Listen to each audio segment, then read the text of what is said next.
Good morning, my beautiful things that go bump in the night. Tsusasi here with another of my favorite games to play during my favorite season, Halloween. We've made it to number 4, a game so twisted it makes you doubt yourself in the real world, reaching out from the council to manipulate you in ways no game ever had before.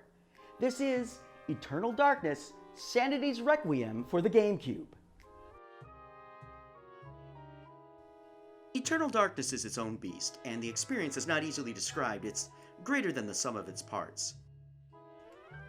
On its surface, it's a survival horror game with the familiar third-person perspective of earlier games in the genre.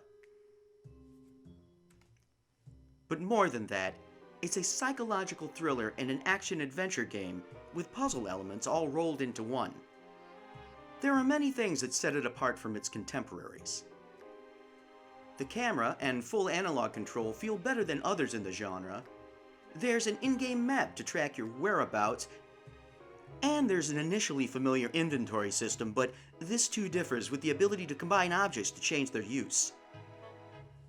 Even more intriguing is gaining the ability to imbue your inventory items with magic by enchanting them using spell scrolls, codices, runes, and circles of power found during your quest. These of course give your items unique properties.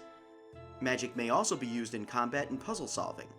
In an RPG-like fashion, certain characters are more adept at spellcasting, while others are better at hand-to-hand combat. Speaking of characters, Eternal Darkness has 12 to play as, from 4 different locations and set in different time periods. And you will play all of them eventually. Each has their own journey within the game. With 3 possible endings, this gives the game great replay value. Combat, too, is unique, as you can highlight individual limbs and sections of the enemy to attack, allowing you to lop off arms, legs, and heads. Each enemy has a unique vulnerable spot, and yet again in RPG fashion, each are weaker against specific attacks, weapons, and spells. There's so much more to the magic and combat systems, but the true innovation lies within the sanity meter and sanity effects. While I don't want to go into too much detail for fear of spoilers for those who have yet to play, I'll touch on the system in more general terms. Basically, this game has the ability to really mess with your head, within the game and in the real world.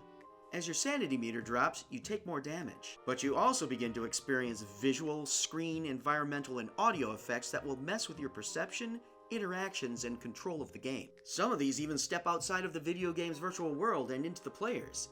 To avoid wrecking it for newcomers, I won't go into detail.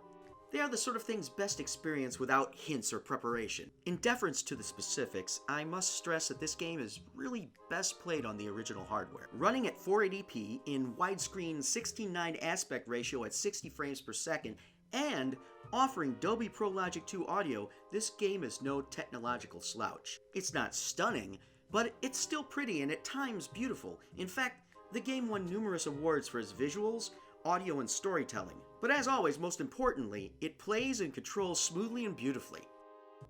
That's it for today's pick.